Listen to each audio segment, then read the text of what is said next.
দাদা ওই জিনিসটা দেবেন, হ্যাঁ ওই হলুদ জিনিসটা, হ্যাঁ ওই হলুদ চারকোনা ওটা, হ্যাঁ ওইখানে ওই যে যেটা লেখা আছে, হ্যাঁ ওই গ্লুকোজ ওটা, হ্যাঁ হলুদ চারকোনা 100 গ্রামের গ্লুকোজ।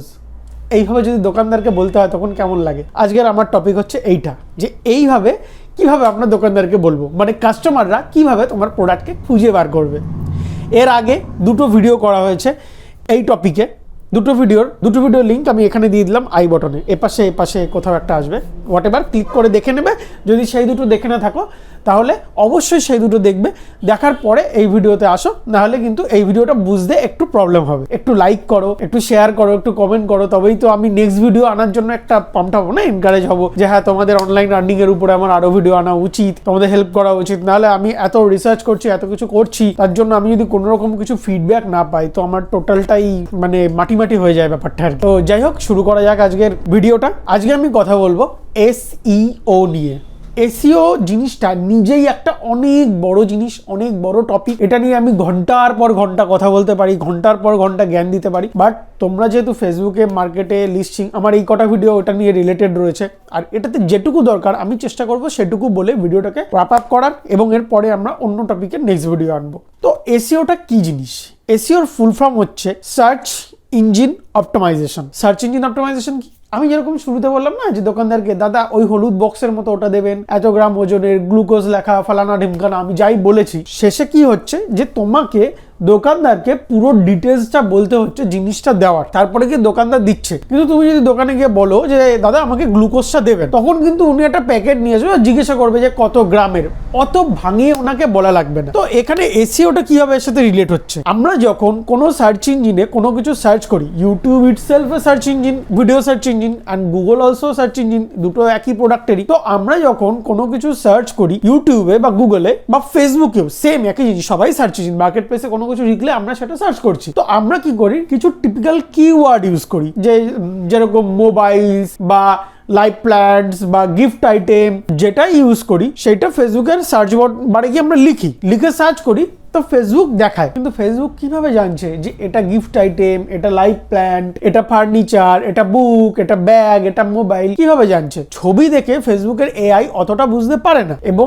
টাইটেল বা ট্যাগ এই দুটো ফেসবুক অতটা পড়ে না। তো কিভাবে হয় এইভাবে, যে তুমি যখন কোনো প্রোডাক্ট লিস্ট করছো তখন কি করতে হয়, যে প্রোডাক্টের উপরে প্রপার ট্যাগ আর হ্যাশট্যাগ ইউজ করতে হয়। তো এই ট্যাগ আর হ্যাশট্যাগুলো কিভাবে ইউজ করবে? এসইও মানে সার্চ ইঞ্জিন অপটিমাইজ, মানে ফেসবুককে তুমি অপটিমাইজ করছো যে তোমার প্রোডাক্টগুলোকে ফেসবুক ওপরে নিয়ে আসুক, সবার আগে দেখাক সার্চ করলে। তার জন্য তোমাকে কি করতে হবে, সবার আগে ফেসবুককে বোঝাতে হবে যে তুমি কে বিক্রি করছো বা কোন সার্ভিসটা তুমি বিক্রি করছো, তবেই ফেসবুক তোমার জিনিসটা দেখাবে, না হলে তো ও বুঝতে পারবে না। সেটার উপায় কি রয়েছে? সেটার উপায় রয়েছে ট্যাগ ইউজ করা, প্রপার হ্যাশট্যাগ ইউজ করা, আর টাইটেল ডেসক্রিপশন আমি অলরেডি বলে দিয়েছি, ওইখানেও সব জিনিস থাকা দরকার। হ্যাশট্যাগ দেওয়ার জন্য ফেসবুকের জায়গা নেই, তো ওটা আমরা ডেসক্রিপশনের মধ্যে লিখতে পারি, টাইটেলেও দেওয়া গেলে যেতে পারে, কিন্তু মেইনলি যেটা আসে হচ্ছে ট্যাগে। ইউটিউবে বা ফেসবুকে সব জায়গাতে সেম। কেউ যদি বলে যে আমি ইউটিউবে কি ট্যাগ ইউজ করবো, হ্যাশট্যাগ ইউজ করবো, সেম আমি যেটা বলছি এই জিনিস ইউটিউবেও অ্যাপ্লাই হয়ে যায়। তো কি হচ্ছে, তুমি ধরে নাও কোনো একটা লাইভ প্ল্যান্ট বিক্রি করবে, মানে কোনো একটা চারা গাছ, কিসের চারা গাছ? ধরে নিলাম আমি একটা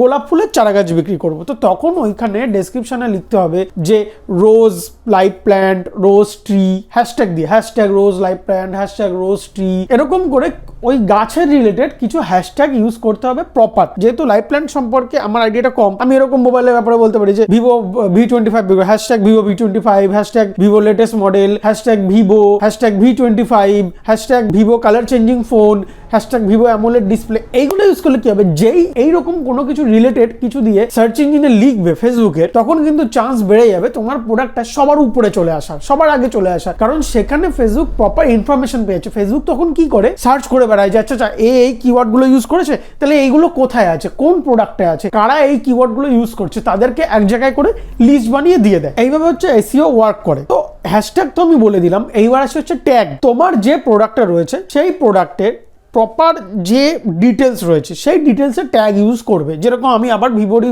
কথা বলি, তো ভিভোর ক্ষেত্রে ভিভোর ট্যাগ ইউজ করতে পারো, যেরকম ভিভো V25 2022, ভিভো, তারপরে ভিভোর latest mobile, Vivo camera phone, এই রকম ট্যাগ ইউজ করতে হবে। ট্যাগ, হ্যাশট্যাগ এই দুটো যেন ডেসক্রিপশন রিলেটেড হয় একদম। যদি দুটোর মধ্যে কোনো রকম কানেকশন না থাকে তাহলে ফেসবুক লিস্টিংটাকে কিন্তু ডাউনগ্রেড করে দেবে। ফেসবুক কিন্তু লিস্টিংটাকে সামনে আনবে না বা দেখাতে চাইবে না, কারণ সব উল্টো পাল্টা হচ্ছে। এখানে ডিটেলসে একটা থাকছে, ট্যাক্সে একটা হচ্ছে। তো অনেকে কি করে যে এই জিনিসটা ট্রেন্ডিং এ আছে, এই জিনিসটার ট্যাগ আমি ইউজ করে দিই, আমার জিনিসটা আগে আসবে না, আসবে না। তোমার যেটা প্রোডাক্ট আছে, যেটা টাইটেল দিয়েছো, যেটা ডেসক্রিপশন দিয়েছো, যেটা হ্যাশট্যাগ দিয়েছো, সেইটারই ট্যাগ ইউজ করবে, তাহলে জিনিসটা প্রপার আসবে। এবং মানে একদম প্রোডাক্টের বাইরে যেন কোনো ট্যাগই না আসে, তাহলে কিন্তু সমস্যা ক্রিয়েট হবে। এইটুকু ফেসবুকের প্রোডাক্ট লিস্টিং এর জন্য এনাফ। এবং এর পরেও যদি কোনো রকম আপগ্রেড বা তোমাদের কোনো জিজ্ঞাসা থাকে, অবশ্যই কমেন্ট বক্সে কমেন্ট করো যে প্রোডাক্ট লিস্টিং এর ব্যাপারে আরো কি কি জানতে চাও, বা যদি কোনো রকম হেল্প লাগে তাহলে কমেন্ট বক্সে সেটা লেখো। আমি অবশ্যই তোমাদেরকে রিচ আউট করবো এবং হেল্প করবো প্রোডাক্ট লিস্টিং করতে। ধন্যবাদ ভিডিওগুলো দেখার জন্য। ভিডিওগুলো ভালো লাগে থাকলে অবশ্যই লাইক শেয়ার করবে। আগের ভিডিওগুলো অবশ্যই দেখবে, ওইখানে কিন্তু আরো ভালো ইনফরমেশন দেওয়া রয়েছে। বিকজ এই টপিকটা অনেক বড়, কিন্তু শুধুমাত্র ফেসবুকের জন্য, ফেসবুককে টার্গেট করে আমি এটাকে অনেক ছোট করেছি। অন্যান্য জিনিস সম্পর্কে আমি যখন ভিডিও আনবো তখন এই জিনিসগুলোকে আমি আরো ব্রেকডাউন করে বলবো। সবাইকে শেয়ার করে দেবে যাদের প্রয়োজন আছে। আমি একটু আগেও বললাম, এখনো আবার বলছি, কারণ এটা আমাকে ইনকারেজ করে আরো নতুন ভিডিও বানাতে। আমি এরপরে ডিজিটাল মার্কেটিং এবং অনলাইন আর্নিং এর উপরে আরো ভিডিও আনতে চলেছি, যেরকম কিভাবে অ্যাফিলিয়েটেড মার্কেটিং গুলো হয়, কিভাবে ড্রপ শিপিং গুলো হয়, কিভাবে আমরা ডিজিটাল দুনিয়া থেকে টাকা ইনকাম করতে পারি। এই সব সম্পর্কে ভিডিও আমি একের পর এক আনতে থাকবো। খালি একটাই রিকোয়েস্ট, ভিডিওটাকে